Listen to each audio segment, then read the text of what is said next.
Hi, my name is Chitresh. ಎಲ್ರಿಗೂ ನಮಸ್ಕಾರ. ನಾನು ಇನ್ಸೈಟ್ಸ್ KS ದಾವಣಗೆರೆಯಲ್ಲಿ ಸ್ಟೂಡೆಂಟ್ ಆಗಿದ್ದೀನಿ. ಇನ್ಸೈಟ್ಸ್ KS ದಾವಣಗೆರೆಯಲ್ಲಿ ನಾವು ಕೋಚಿಂಗ್ ತಗೊಂಡ್ರೆ ನಮ್ಗೆ ಏನೆಲ್ಲ ಉಪಯೋಗ ಅಂತಂದರೆ, ನಾವು ಬೆಂಗಳೂರಲ್ಲಿ ಪಾಠ ಮಾಡ್ತಕ್ಕಂಥ ಫ್ಯಾಕಲ್ಟೀಸೇ ದಾವಣಗೆರೆಯಲ್ಲಿ ಬಂದು ಪಾಠ ಮಾಡ್ತಾರೆ. ಆದ್ದರಿಂದ ಯಾವುದೇ ಒಂದು ಗುಣಮಟ್ಟ ಇಲ್ಲಿ ಕಮ್ಮಿ ಆಗೋದಿಲ್ಲ. ಮತ್ತು ಮಾರ್ನಿಂಗ್ 6 to 11 PM ನಮಗೆ ಲೈಬ್ರರಿ ಫೆಸಿಲಿಟಿ ಇರುತ್ತೆ. ಮತ್ತು ನೀವು ಯಾವುದೇ ಸಮಯದಲ್ಲಿ ಹೋದ್ರೂ ಕೂಡ ಮೆಂಟರ್ಶಿಪ್ಪು ಸಿಗುತ್ತೆ. ಮತ್ತು ವೀಕ್ಲಿ ನಿಮಗೆ ಪ್ರಿಲಿಮ್ಸ್ ಮತ್ತು ಮೇನ್ಸ್ ಟೆಸ್ಟ್ ಸೀರೀಸ್ನ ಮಾಡ್ತಾರೆ. ಮತ್ತು ವೀಕ್ಲಿ ಮತ್ತು ಮಂತ್ಲಿ ಮ್ಯಾಗ್ಝಿನ್ಸ್ ಕೂಡ ನಿಮಗೆ ಸಿಗುತ್ತೆ. ಸೊ ನಿಮ್ಮ KS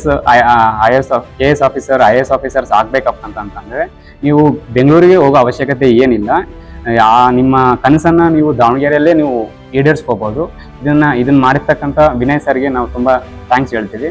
ಸೊ ನೀವು ದಾವಣಗೆರೆಯಲ್ಲಿ ಆಗಿರೋದ್ರಿಂದ ಮತ್ತು ಸೆಂಟರ್ ಆಫ್ ದ ಕರ್ನಾಟಕ ಆಗಿರೋದ್ರಿಂದ ನಿಮಗೆಲ್ಲ ಅಫೋರ್ಡಬಲ್ ಪ್ರೈಸಸಲ್ಲೇ ನಿಮಗೆಲ್ಲ ಸಿಗುತ್ತೆ. ಸೊ ದಾವಣಗೆರೆಗೆ ಬಂದು ನಿಮ್ಮ ಕನಸನ್ನ ನೀವು ಈಡೇರಿಸ್ಕೋಬೋದು. ಧನ್ಯವಾದ.